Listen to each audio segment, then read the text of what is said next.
vamos a dar inicio. Veo que hoy están conectados pocas personas. Buenas noches, Lick. 60, 65. Buenas Supongo noches. que debe ser por el tema Buenas noches, Lick. del agua y la situación está sucediendo hoy de las inundaciones, ¿verdad? Entonces, pues, es comprensible que estén pocos en este momento, pero igual, pues, por respeto a los presentes, vamos a dar inicio. Buenas tardes, Y Lick. pues igual saludarlos a todos, decirles buena tarde a los que me acaban de saludar. Perdón que no les había respondido.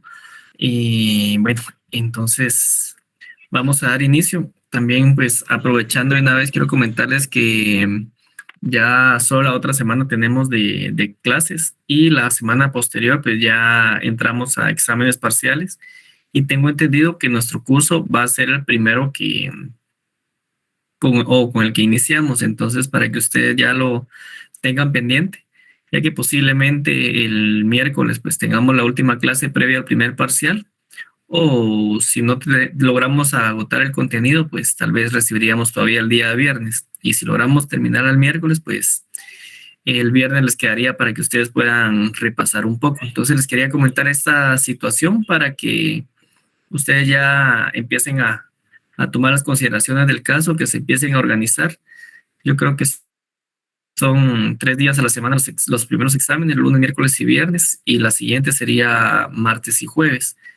Entonces, pues, para comentarles esta situación, y pues hoy vamos a dar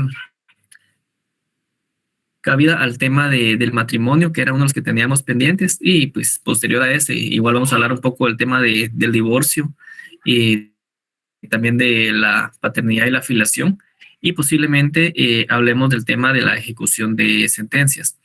Entonces también necesito pues que tengan a la mano su código civil, su código procesal civil, igual que la Constitución y el código de Bustamante, o si lo tienen en digital pues también que lo puedan tener presente, porque sí voy a requerir de su apoyo. Entonces sí quiero que sean participativos, para que pues la clase pueda ser un poquito más amena también, que ustedes participen, que ustedes emitan sus apreciaciones, por favor, en cuanto a esto. Hay un compañero que me hizo una consulta el día anterior, aún estoy pendiente de encontrar, porque no pude ver bien tranquilamente ese tema, entonces lo tengo pendiente. Entonces, por si está conectado ahí, pues que me disculpe, pero lo tengo aún pendiente. No sé si era don José, pero si no, pues ahí estamos. No sé si tiene alguna duda previo a que iniciemos la clase, si no, pues iniciaríamos.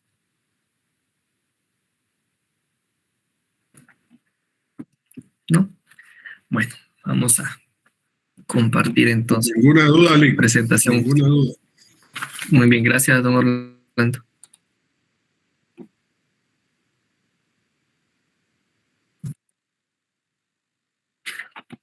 Bien, entonces nos habíamos quedado con el tema de la ausencia, que era el último tema que habíamos desarrollado, y pues hoy nos corresponde hablar un poco del tema del matrimonio.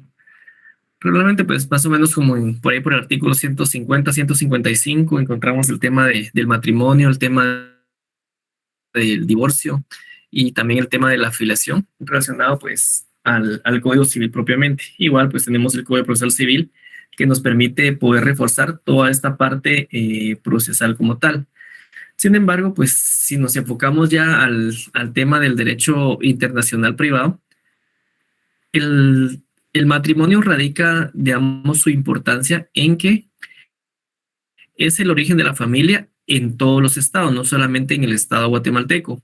Y también porque podemos decir que es una institución existente en todos los ordenamientos jurídicos del mundo, aun cuando en algunos estados se le considere más bajo su aspecto, por ejemplo, el tema religioso, al final va a ser una institución universal, si lo quieren ver así. O sea, no hay país del mundo que no reconozca pues el tema del matrimonio, por ejemplo, la unión de hecho, entre otros. Entonces, pues, a veces se pueden encontrar, por ejemplo, aspectos religiosos, o también podría darse algún otro tipo de situaciones ahora que es todo el tema, digamos, que más moderno a través de los medios de comunicación digital que se existe también. También tomemos en cuenta, por ejemplo, el tema del transporte. el precio que tiene la proliferación de nuevas fuentes de trabajo, que exigen, por ejemplo, una migración masiva de las personas. Entonces, todo esto, por ejemplo, fortalece o bien favorece el desplazamiento del ser humano de un estado a otro. Por lo tanto, podemos decir que, digamos, que este hecho va a favorecer los enlaces entre las personas de diferentes, ya sea nacionalidades o diferentes culturas. Y por eso es que en la práctica se da muchas veces que, por ejemplo, un guatemalteco se casa con una alemana, con una puertorriqueña, más si está en Estados Unidos, por ejemplo, que hay una diversidad de culturas, entonces se da mucho este tipo de situación, o que también acá a veces por el tema de la residencia, por ejemplo, vienen venezolanas, colombianas, brasileñas, para poder quererse casar con los guatemaltecos, ¿verdad? O en el mismo caso, pues, de las guatemaltecas. Entonces, todo esto, pues, se va suscitando dentro de todo este tipo de situación. Por ejemplo, también puede darse por el tema de una migración irregular, por cuestiones muy concretas o muy específicas, como por ejemplo, en el caso de que se solicite un asilo temporal o definitivo en otro país porque se vaya huyendo del país de origen por algún tipo de persecución o porque esté en peligro la vida de la persona. Entonces, todos estos fenómenos pues van causando al final pues que una persona tenga que migrar de un lugar hacia otro y por ende establecer un nuevo hogar. Dentro de estas connotaciones pues se puede dar que esta persona formalice y se case con una persona, en este caso, pues que podría ser de diferente nacionalidad. Entonces, acá radica también la importancia de que todo esto va a tener connotaciones jurídicas a la hora de poder hacer un reconocimiento tanto de los derechos como de las obligaciones de las personas o qué legislación va a ser la aplicable. De esa cuenta, entonces, por ejemplo, podemos hablar que dentro de un concepto de matrimonio tenemos que es la sociedad del hombre y de la mujer, que en este caso se unen para poder perpetuar ya sea su especie, para ayudarse y asistirse mutuamente y también para poder sobrellevar el peso de la vida compartiendo en este caso pues una misma suerte. Ya si lo vemos desde el punto de vista jurídico, una definición más doctrinaria, podemos decir que el matrimonio es un acto jurídico bilateral, es decir, que tienen que haber dos partes y que sea constitutivo de un Estado. Entonces, dentro de su regulación, básicamente, encontramos que todas las legislaciones van a contener tres grandes aspectos. De esa cuenta, por ejemplo, están lo que son las formalidades, lo que es la capacidad y también lo que son los efectos. Si analizamos cada tema concreto, al hablar de las formalidades, básicamente vamos a hablar de que se va a aplicar el denominado locus regic actum o la regla locus regic actum, que en este caso pues, va a existir un consenso en cuanto a que este se va a regir por la ley del lugar de la celebración. ¿Por qué? Pues porque es consumado en el lugar de su celebración. ¿En qué artículo de la ley del organismo judicial se encuentra el principio del locus regic actum, compañeros?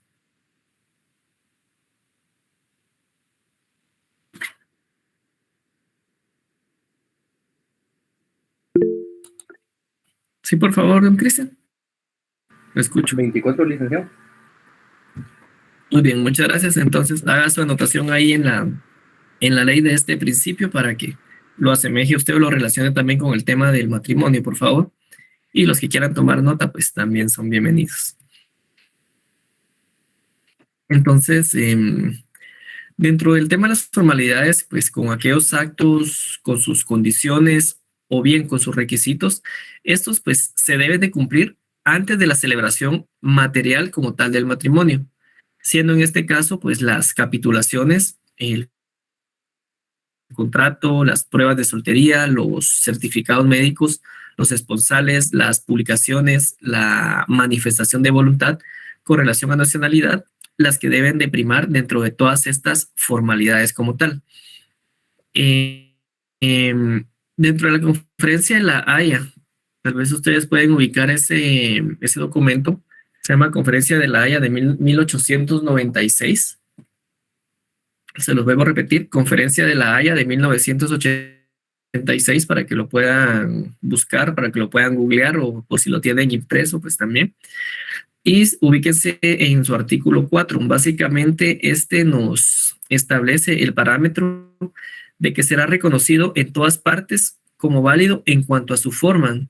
El matrimonio que es celebrado según la ley del país que ha tenido lugar, dice, sin embargo, que ha entendido que los países cuya legislación existe o exige una celebración religiosa podrán no reconocer como válidos, en este caso, los matrimonios contraídos por sus nacionales en el extranjero, sin observar esta prescripción.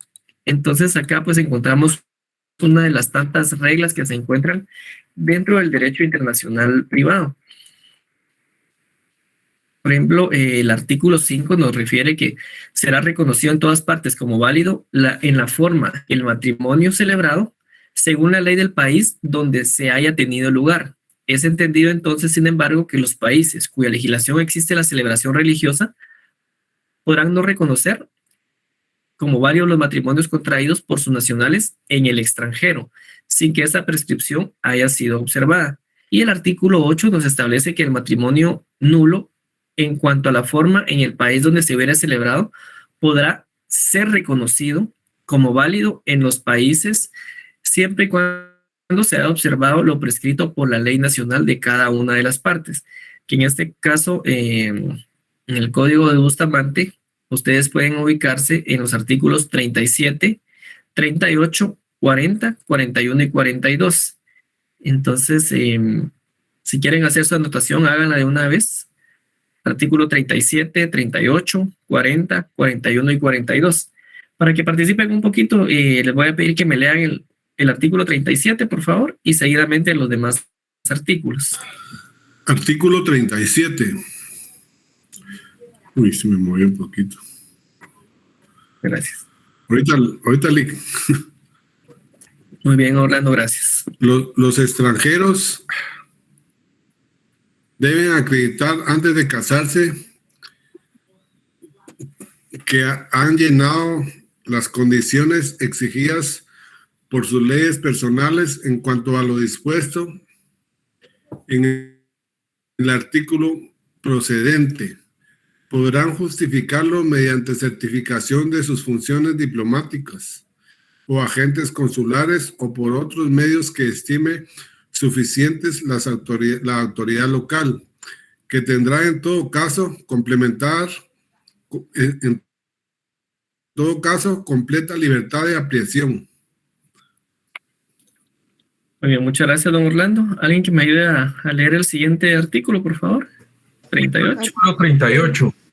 La legislación local es aplicable a los extranjeros en cuanto a los impedimentos que por su parte establezca y que no sean dispensables, a la forma del consentimiento, a la fuerza obligatoria o no de los esponsales, a la oposición al matrimonio, a la obligación de denunciar los impedimentos y las consecuencias civiles de la denuncia falsa, a la forma de las diligencias preliminares y a la autoridad competente para celebrarlo. Bien, gracias. Zaida, ¿me hace el favor de leerme el 40? Aquí me parece como Zaida Minelli. Hola, Lick. Lick, fíjese que yo voy manejando, voy escuchando la clase, voy conduciendo. Se lo leo yo, licenciado. Buenas noches. Si me hace el favor, pero la siguiente sí voy a pedir de las personas que estén conectadas al azar para que estemos dentro de la misma sintonía. Pues si me hace el favor ahorita, Juan Vicente. Sí, gracias. disculpe, Lick, que salí tarde del trabajo. Muy bien, gracias. Artículo 40. Los estados contratantes no quedan obligados a reconocer el matrimonio celebrado en cualquiera de ellos, por sus nacionales o por extranjeros, que contrarie sus disposiciones relativas a la necesidad de la disolución de un matrimonio anterior, a los grados de consanguinidad o afinidad respecto a los cuales exista impedimento absoluto, a la prohibición de casarse establecida respecto a los culpables de adulterio en cuya virtud se haya disuelto el matrimonio de uno de ellos, y a la misma prohibición respecto a al responsable de atentado a la vida de uno de los cónyuges para casarse con el sobreviviente, o en cualquiera otra causa de nulidad insubsanable. Muy bien, gracias, Juan Vicente. Voy a pedir favor a Dirisuseli López que me lea el siguiente artículo, por favor.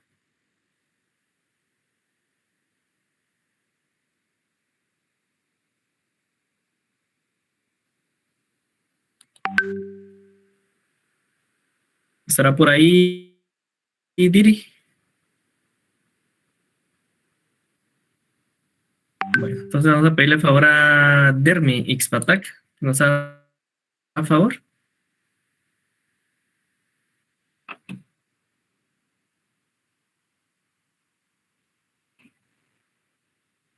Creo que tampoco está.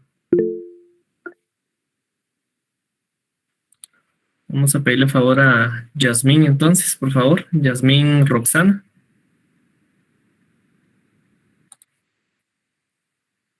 Perdón, licenciado, yo sí estoy, pero voy manejando, perdone. Muy bien. Entonces pidámosle favor a José Eduardo Toc.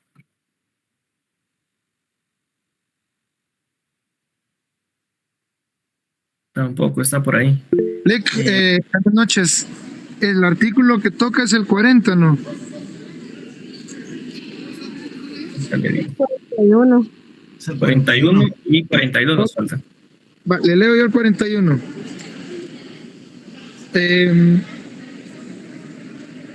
Dice, se tendrá en todas partes como válido en cuanto a la forma el matrimonio celebrado en la que establezcan como eficacia las leyes del país en que se efectúe.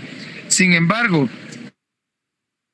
los estados cuya legislación exija una ceremonia religiosa podrán negar validez a los matrimonios contraídos por sus nacionales en el extranjero sin observar esa forma. ¿Leo el 42, Lic? No, con eso estamos bien. Vamos a pedirle favor a... Sí, lo leo yo. Buenas noches. Es que lo que necesito es que participen los demás compañeros también. Oh. Ajá, entonces esa es la idea de que, porque muchas veces solo se conectan, dejan su usuario y se retiran, y después pues a la hora del examen pues ya les cuesta un poquito más. Entonces esa es la idea de que puedan participar.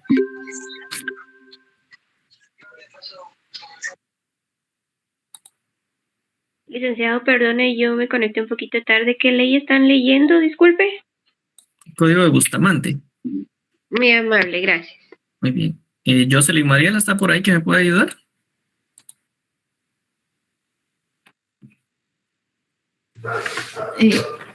Licenciado, buenas noches. Buenas noches. El artículo 42, ¿verdad? Sí, por favor. Ese artículo 42. En los países en donde las leyes lo admitan, los matrimonios contraídos ante los funcionarios diplomáticos o agentes consulares de ambos contrayentes se ajustarán a su ley personal, sin perjuicio de que les sean aplicables las disposiciones del artículo 40. Muy bien, muchas gracias. Entonces, como les comento, sí necesito que todos estemos en la misma sintonía para que no se vuelva muy monótono el tema. A veces ustedes tienen su ley a la mano, pueden ir verificando, pueden ir haciendo sus anotaciones y comprender de mejor manera, pues, para irlos orientando. Por ejemplo, ahorita solo vamos a silenciar aquí a Wendy, que ahí estamos. Ahora vamos a hablar un poco del tema de la capacidad. Dentro del término, al final del tema del matrimonio, hay algunos elementos como el tema de la capacidad. Dentro del ámbito internacional, básicamente, la capacidad se va a regir por algo que ya tratamos en una clase anterior, que en este caso es la ley personal de los contrayentes. Entonces, esta ley puede ser ya sea la de su nacionalidad como tal, o bien la del domicilio, según la escuela que prevalezca en este caso en dicho país.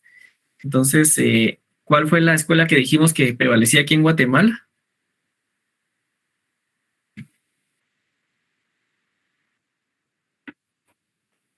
Les pregunto ahorita porque en el examen van a estar, posiblemente esas preguntas vayan a venir y deben de manejar ustedes esto, tenerlo básicamente pues en la punta de la lengua. Entonces, la ley personal básicamente lo que hace es admitir la excepción de que la misma no debe de ir, en este caso, contra el orden público y las buenas costumbres del lugar de su celebración. Y esto por ende va a tener diferentes tipos de efecto, como por ejemplo, ¿qué ley es la que rige las relaciones? Entonces aquí podemos desprender que pueden ser 4 leyes que pueden regir, digamos, este tipo de relaciones, como por ejemplo, primero tenemos la famosa ley del domicilio, tenemos también lo que es la ley nacional del marido, puede ser también la de la residencia de los cónyuges, la ley personal común y en su defecto la del marido. Digamos que si hablamos del tema de Europa, las relaciones entre los esposos, en este caso se rigen por la ley de la nacionalidad de los mismos, pero en el modo de sancionarlos se va a regir por la ley del Estado en donde se reclama la sanción. En caso de América directamente se va a regir por, ¿qué código creen ustedes que se rige aquí en América? Código de Bustamante, Lick. Así es. Entonces, lo vamos a encontrar nosotros esto dentro del artículo 43, 45 y 46. Y vamos a hacer el mismo ejercicio ahora. Vamos a pedirle favor a Tony Portillo que nos lea, Polillo, perdón, que nos lea el artículo, el primer artículo que dijimos, por favor.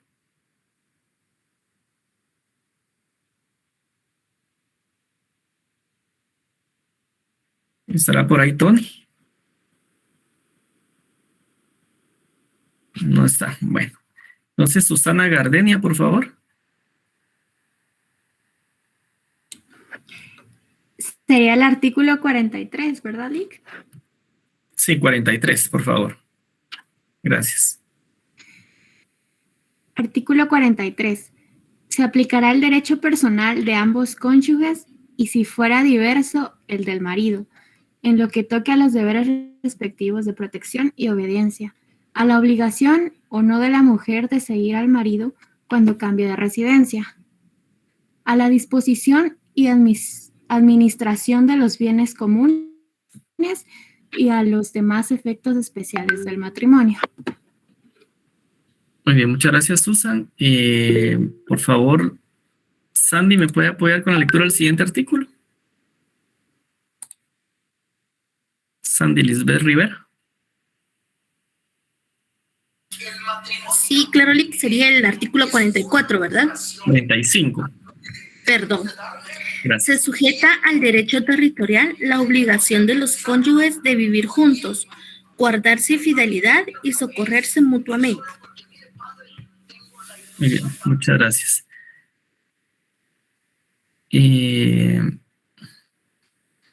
Don Ronnie, ¿me ayuda por favor con el siguiente artículo?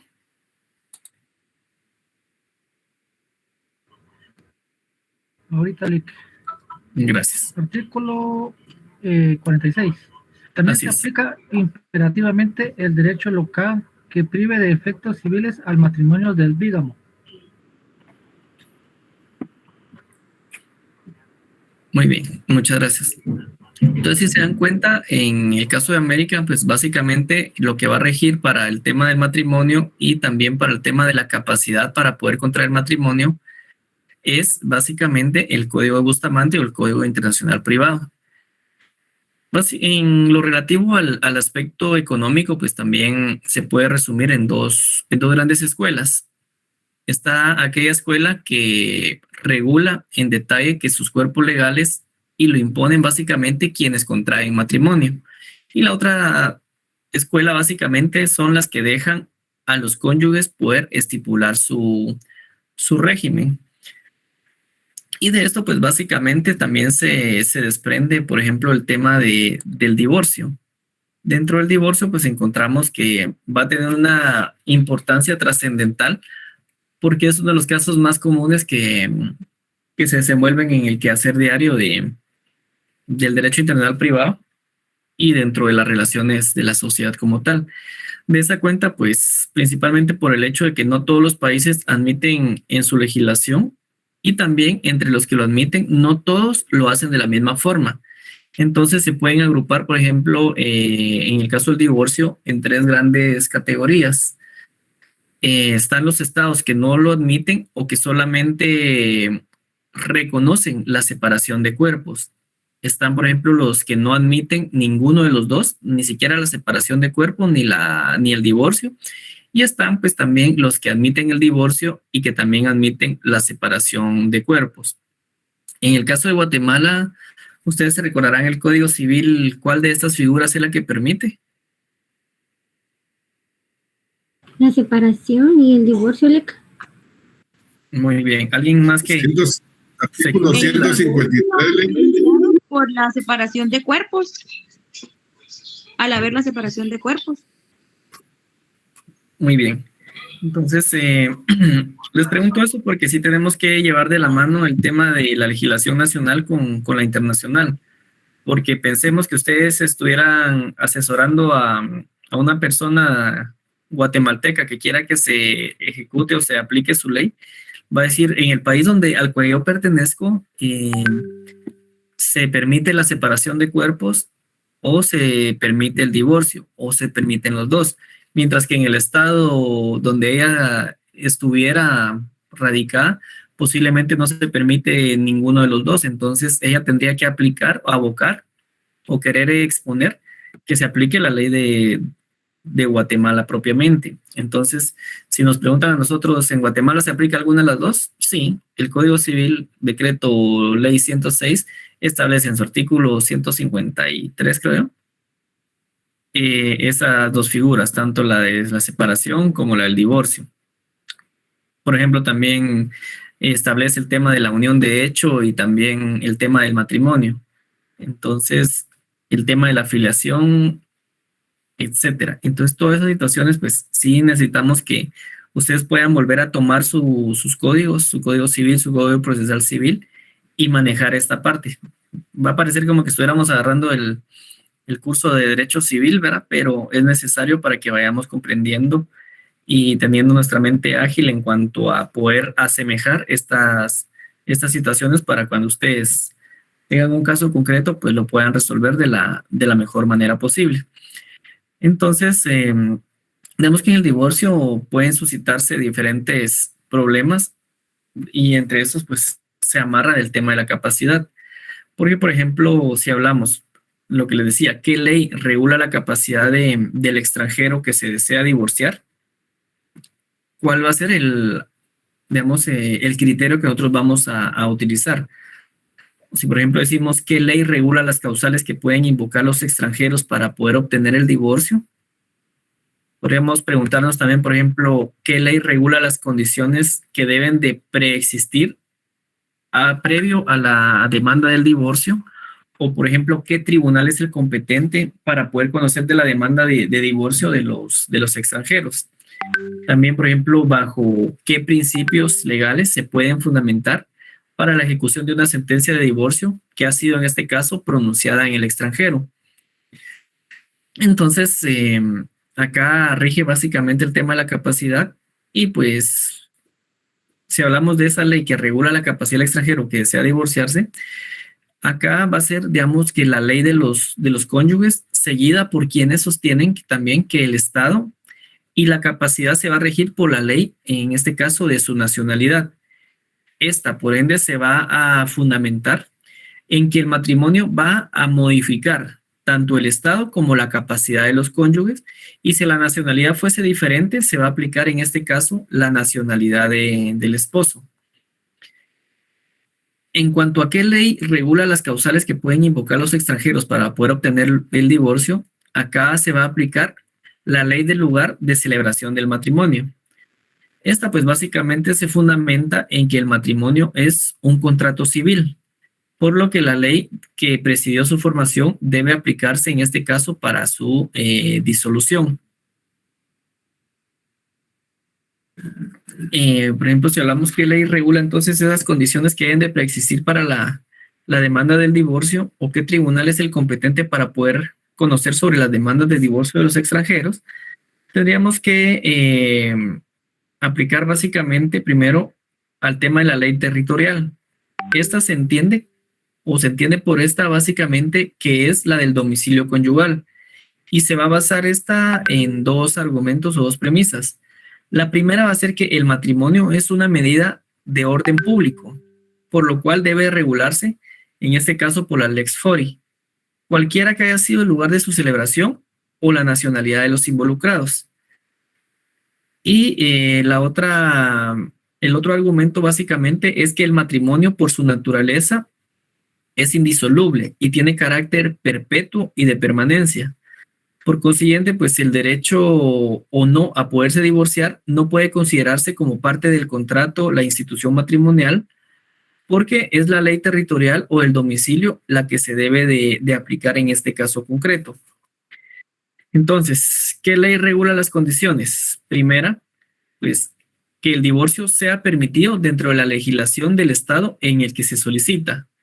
En el caso, por ejemplo, de Europa, debe permitirse también en el estado de la nacionalidad de los solicitantes, mientras que en América se exige únicamente a que los solicitantes tengan un domicilio en el estado donde hacen la solicitud.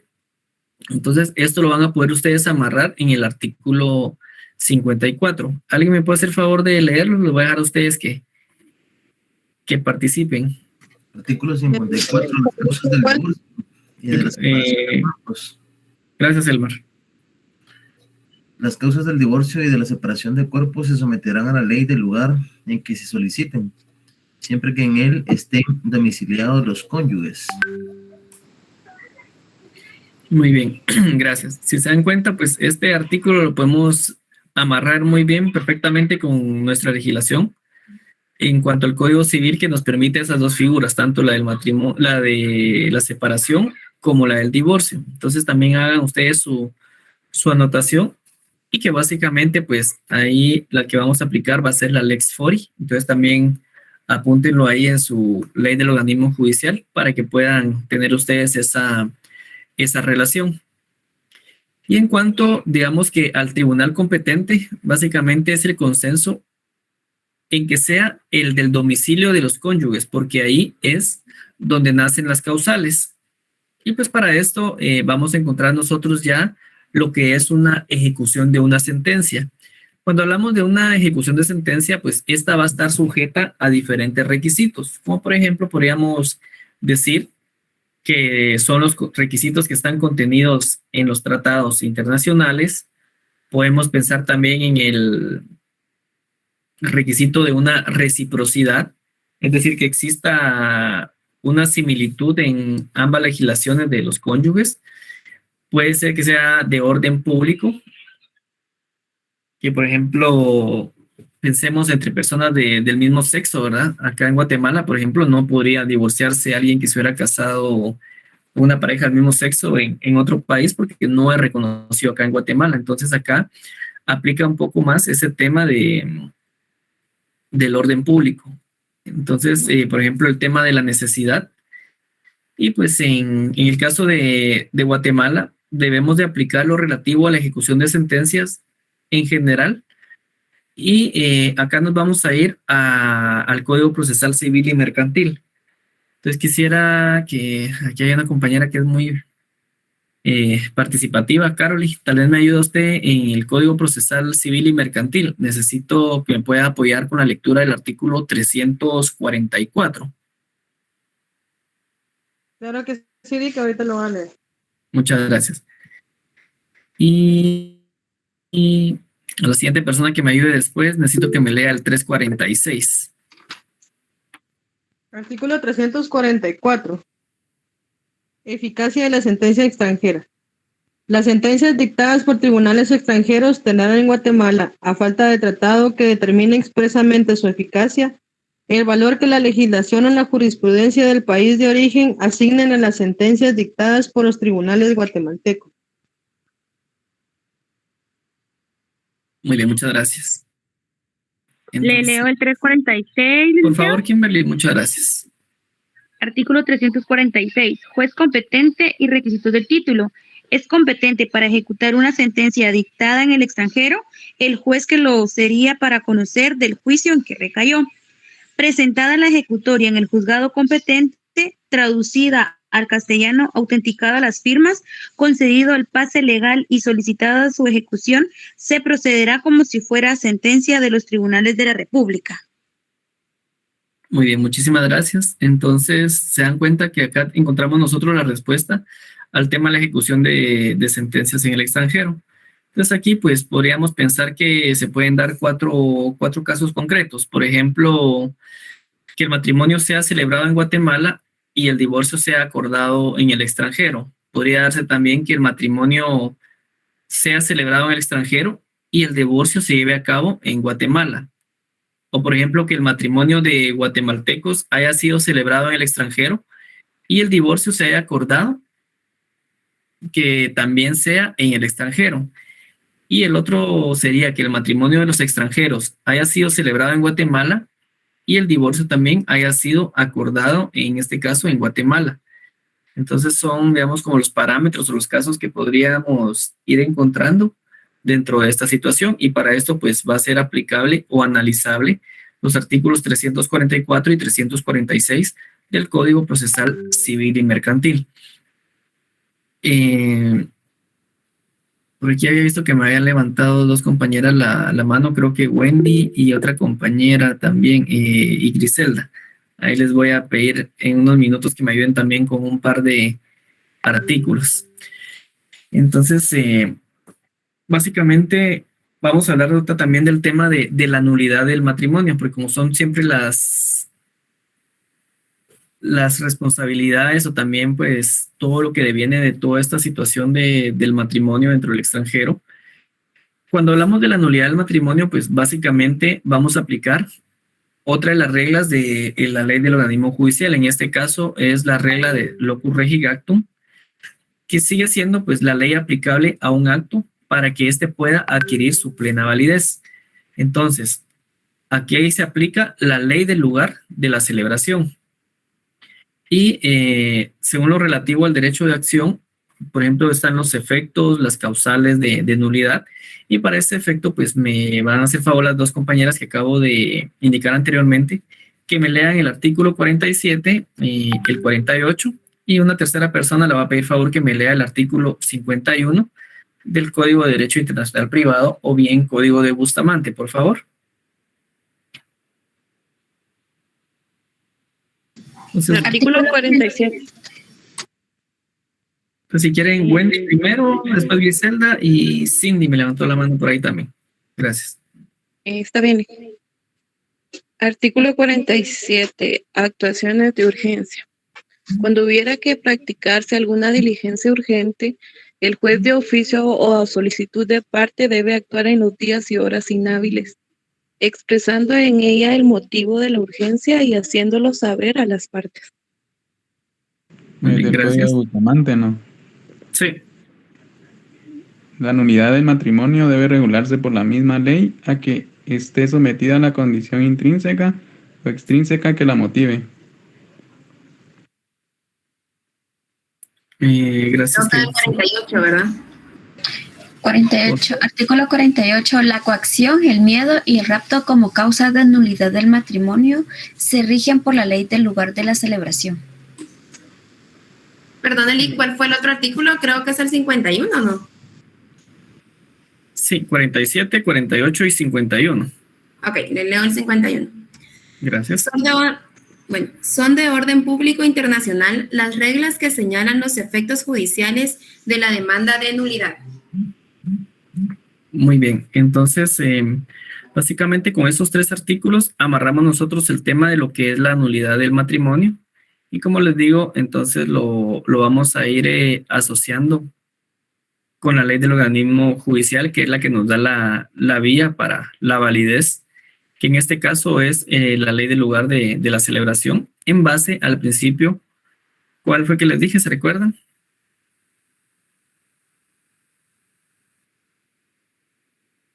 Locus regi actum. Así es, muchas gracias. Bien, entonces vamos a pasar a hablar ahora del tema de la paternidad y la filiación. La filiación es un estado jurídico que en este caso otorga cierto tipo de derechos, por ejemplo, el tema de la sucesión, el tema de los apellidos, de los alimentos, etcétera. Entonces, la paternidad lo que hace es crear obligaciones, como por ejemplo la patria potestad, el tema de alimentos, etcétera. Entonces, básicamente en ambas instituciones tiene asiento también el tema del matrimonio y la legislación de los distintos países que en este caso pues van a protegerlos. Acá pues para la ley aplicable se pueden manejar tres diferentes corrientes. La primera, perdón, se refiere a la capacidad para poder efectuar o bien exigir el reconocimiento de la paternidad o bien de la filiación. Esta se va a regir en este caso por la ley personal del padre, suponiendo pues que sea la misma del hijo. Si en caso fuere diferente, se va a aplicar la ley personal del hijo. El segundo básicamente establece lo que son las formas y las condiciones por la ley del foro donde se realice el reconocimiento. Y la tercera corriente básicamente establece que los efectos del reconocimiento por la ley del lugar donde deban de hacerse efectivos. Entonces, en cuanto al derecho internacional privado, distingue este reconocimiento, ya sea entre voluntario y también el forzoso, siendo lo más importante en este caso la capacidad. Cuando nos enfocamos al voluntario, tanto la ley personal del padre como la del hijo, en este caso debe concurrir para poder determinar lo que es la capacidad y en caso de que dicha ley personal fuera diferente. Mientras que en el forzoso, la capacidad se va a determinar por la ley de quien intente, en este caso, el reconocimiento. Esto lo vamos a poder comprender un poco mejor, igual, leyendo el Código de Bustamante, y voy a pedirle favor a 4 personas que me puedan apoyar en la lectura, que sería el artículo 63, el 64 y el 65 y el 66. Entonces, disculpe. ¿Sí? Perdón que me interrumpa. La tercera corriente, ¿cuál dijo que era? Disculpe. Ahorita se la digo.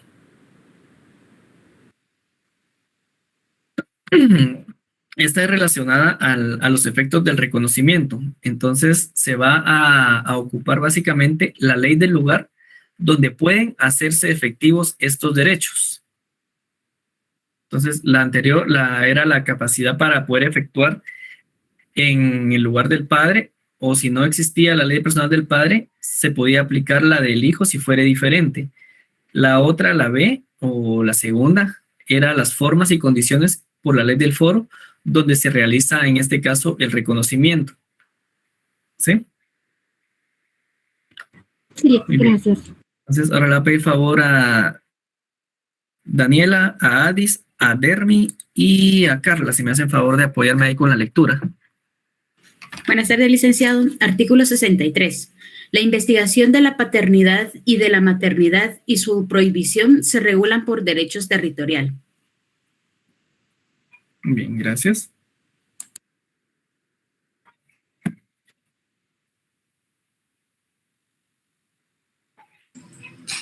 El artículo 64 sigue, ¿verdad, Lick?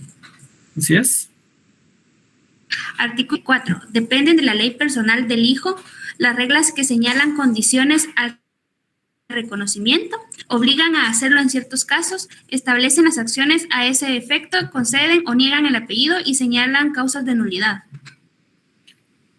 Muy bien, muchísimas gracias. 65 tocaría, ¿verdad, licenciado? Ajá. Se subordinan a la ley personal de padre los derechos sucesorios de los hijos ilegítimos y a la persona, y a la personal del hijo de los padres ilegítimos. Muy bien, muchas gracias. Buenas tardes, licenciado. Buenas tardes. Artículo 66. La forma y circunstancias del reconocimiento de los hijos ilegítimos se subordinan al derecho territorial. Perfecto, muchas gracias.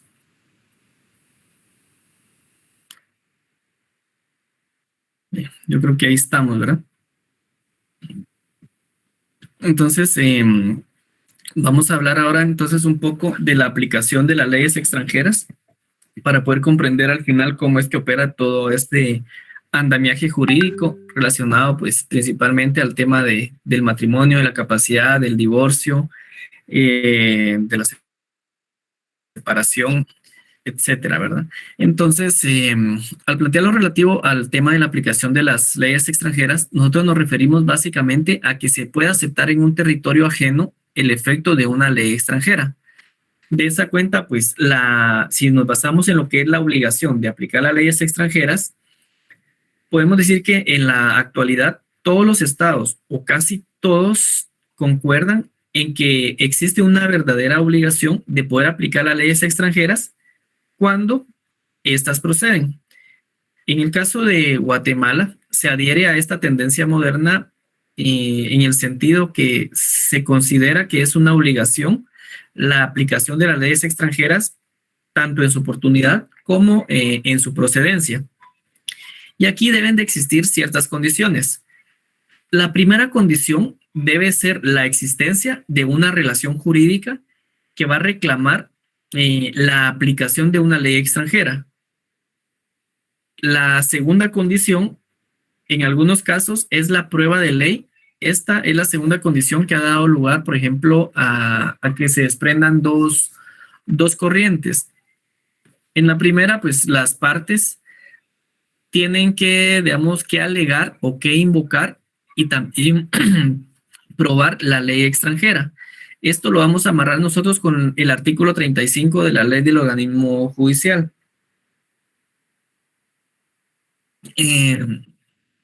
Básicamente esta establece pues que la parte que invoque la aplicación del derecho extranjero o bien la que se disienta de la que se invoque o se aplique.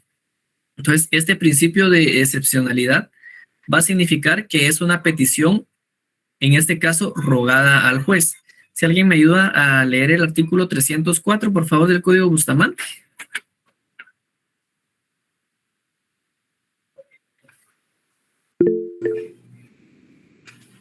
Por favor, Carly. Iris, por favor, ya. Ajá. Artículo 304. Ningún Estado contratante aplicará en su territorio las leyes penales de los demás. Muy bien, muchísimas gracias. Entonces, esto básicamente lo amarramos con ese principio de la excepcionalidad. Y la otra corriente básicamente sostiene que la ley extranjera no debe ser invocada ni probada. Entonces, esta lo que hace es indicar que la aplicación debe ejecutarse de oficio. En nuestra legislación, pues también parece situar esta tendencia básicamente lo relacionado en el artículo 35 de la Ley de Organismo Judicial relacionado al tema del derecho extranjero. Y pues aquí se desprende que los tribunales guatemaltecos van a aplicar de oficio cuando proceda las leyes de otros estados. Pero también deja abierto el campo del tema de la rogación. Entonces, esto lo podemos amarrar igual nosotros con el artículo 408 y 409. Entonces, si alguien me hace favor de leerme estos cada uno de esos dos artículos.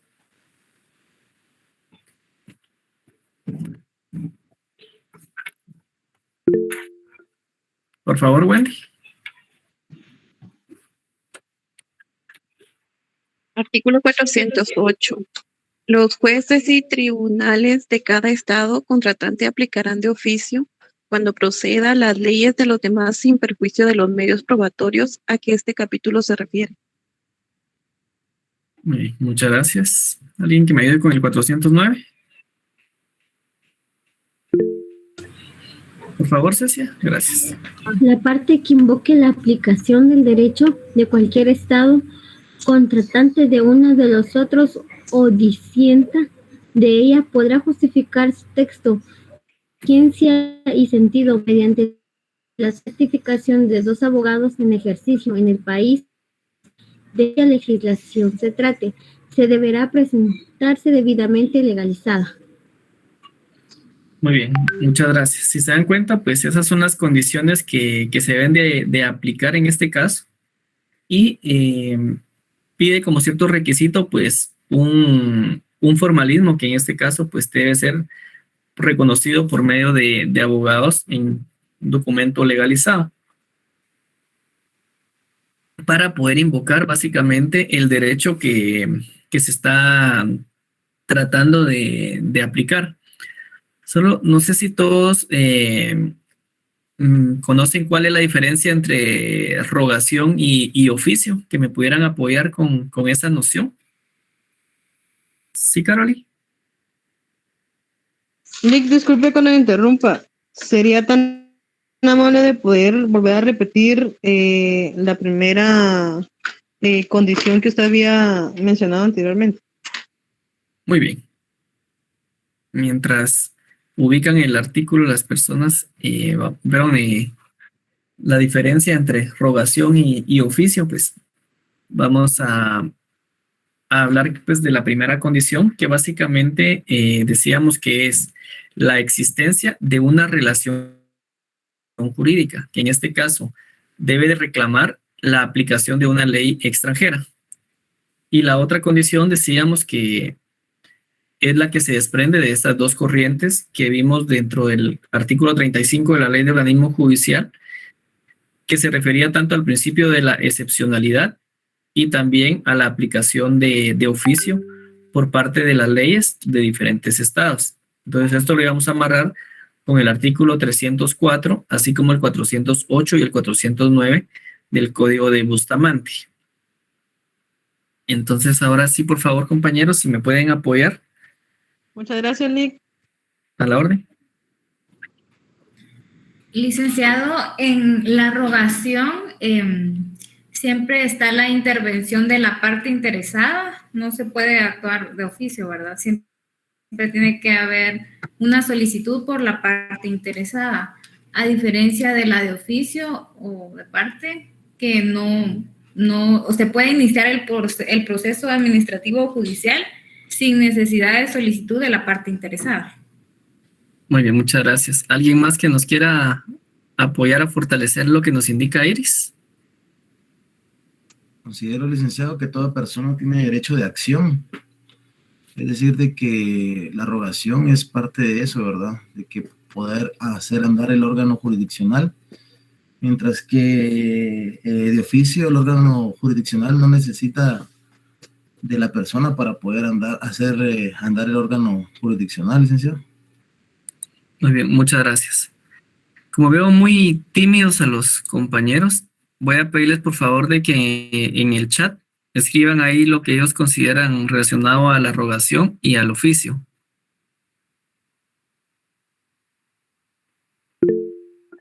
Entonces les vamos a dar un minutito ahí para que escriban ahí lo que consideran la diferencia entre cada uno. Sí, por favor, don Cristian. Licenciado, para mí la diferencia en rogación es, por ejemplo, los casos de jurisdicción voluntaria, en donde la parte interesada solicita el actuar de los órganos institucionales. Y la otra sería, por ejemplo, en los casos de violencia intrafamiliar contra la mujer, actúan de oficio. Una vez se dé la denuncia, actúa de oficio el Ministerio Público y todo el órgano jurisdiccional. Bien, muchas gracias, Cristian.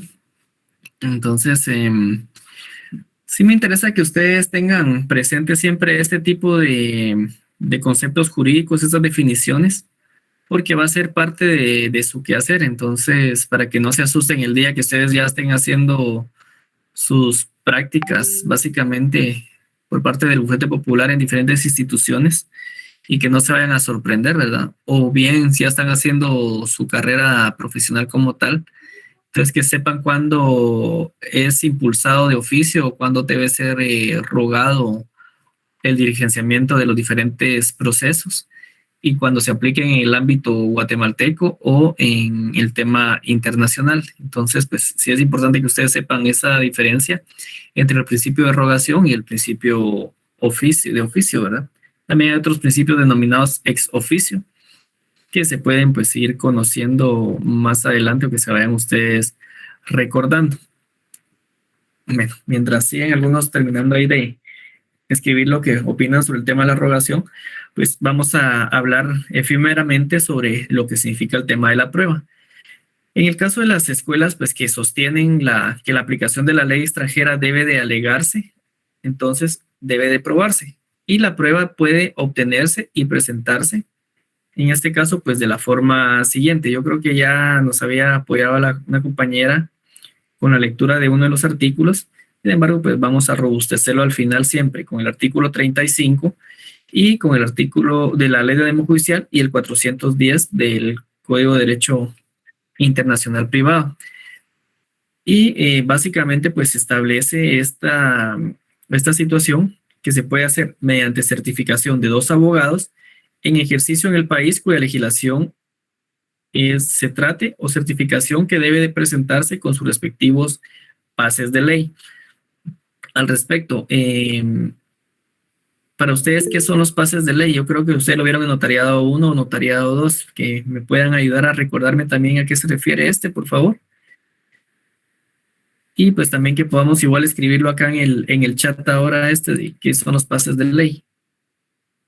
Así estamos en la misma sintonía.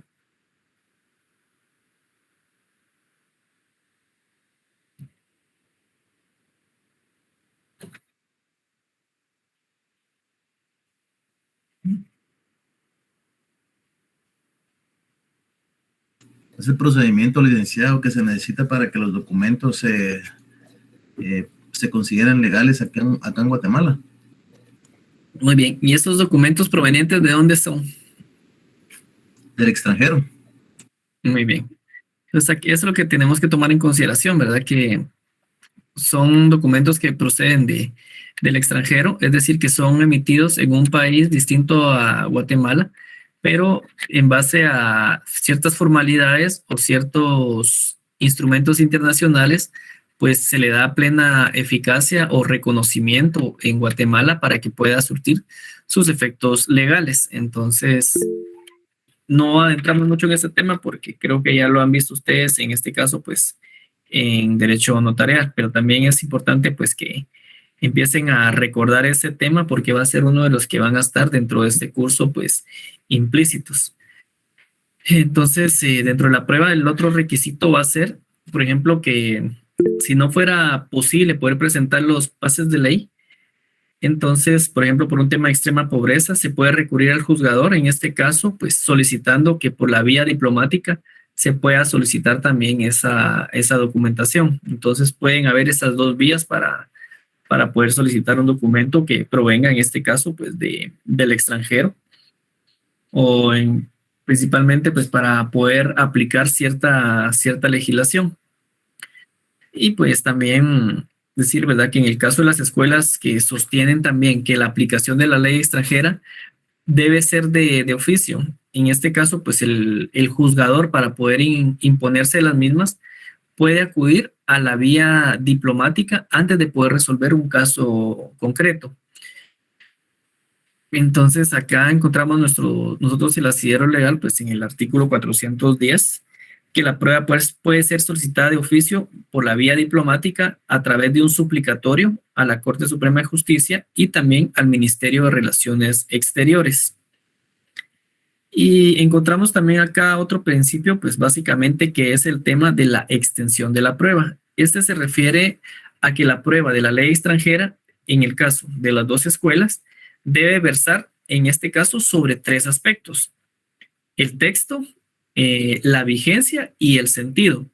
Entonces, ya sea que se trate de una certificación que sea presentada por las partes o bien que el juzgador lo haya pedido de oficio, el documento al final debe ser claro, debe ser preciso a este respecto. Entonces, creo que por cuestión de tiempo ya no nos da chance de ver las limitaciones al tema de las aplicaciones extranjeras. Entonces, esto lo vamos a dejar pendiente para la próxima sesión. Y vamos a comprender también, por ejemplo, en qué radica el tema de la teoría de las calificaciones, el tema de la teoría del reenvío, así como las formas o grados que se pueden dar del reenvío, la teoría del orden público, la teoría del fraude de ley, que son importantes pues para poder comprender también cómo es que funciona en este caso las limitaciones que pueden aplicarse al tema de las leyes extranjeras. Entonces, por esta noche nos quedaríamos hasta acá. No sé si tienen alguna duda, si no, pues